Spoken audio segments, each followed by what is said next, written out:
Mga kapuso, nagbabalik po tayo mula dito sa NLEX Valenzuela exit northbound.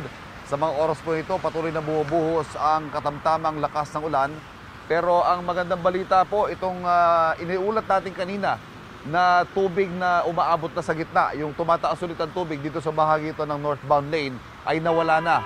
Kaya naman dire-diretso na ang takbo ng mga sasakyan. Pero mga kapuso, lalo na yung mga motoristang bibiyahe po dito ngayon, magdahan-dahan po muna tayo dahil mula sa aking kinatatayuan, may nakikita tayo mga potholes, mga malalaking lubak. Ilan na yung nakita nating halos tumalbog ang mga sasakyan pag nadadaan dyan na medyo may kabilisan dahil nga po yan sa nangyaring mga pagbaha nitong nakalipas na mga araw. Dito rin po sa northbound lane, wala na tayong nakikitang mga sasakyan, yung mga stalled vehicles, mga tumirik na sasakyan mula kaninang madaling araw o kagabi. At naitow na po lahat. Ang nakikita natin ngayon tinutow, ayan, lahat po yung mga nasa southbound lane na. Nagpapatuloy po ang mabigat na daloy ng trapiko sa southbound lane base sa latest na abiso ng North Luzon Expressway social media pages ay Marilao to Valenzuela pa rin po. Yung stretch na yan ng southbound ay mabigat pa rin po ang daloy ng trapiko, pero nagpapatupad na po ng zipper lane, may counterflow na po. Ito nakikita natin yung southbound ay kinuha ang isang lane ng northbound para mapadaanan ng mga sasakyan. At kaugnay pa rin po ng sitwasyon dito sa North Luzon Expressway, makakausap po natin Ginoong Robin Ignacio ng Traffic Operations Center ng North Luzon Expressway. Sir Robin, magandang umaga po sa inyo. Good morning po. Good morning po sa ating mga taga-subaybay.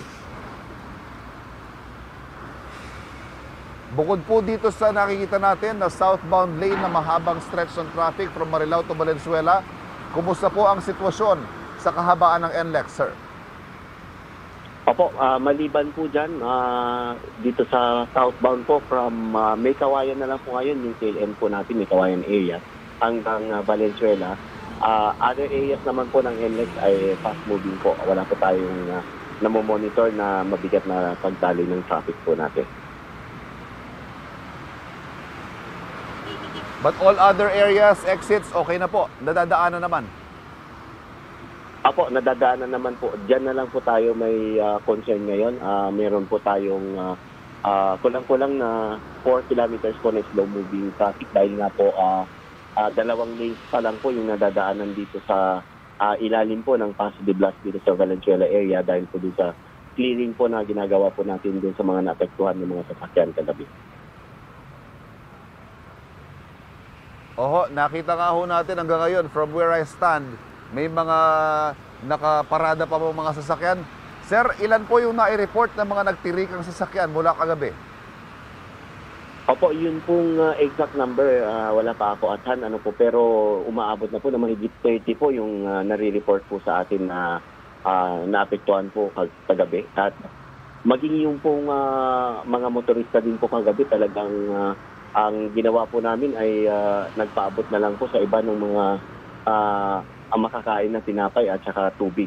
Pero talagang sa dami po ay hindi po natin sila lahat na naabutan ng pagkain. Oho. Sir, yung nangyari hong pagbaha kagabi, kwento nga ho paano ba nangyari ito? May iba kasi nagsabi sana hindi na pinapasok yung ibang mga sasakyan sa mga exit para hindi na sila na stranded dito ng ilang oras. Paano ho ba? Mabilis ho ba yung naging pagtaas ng tubig dito sa inyo?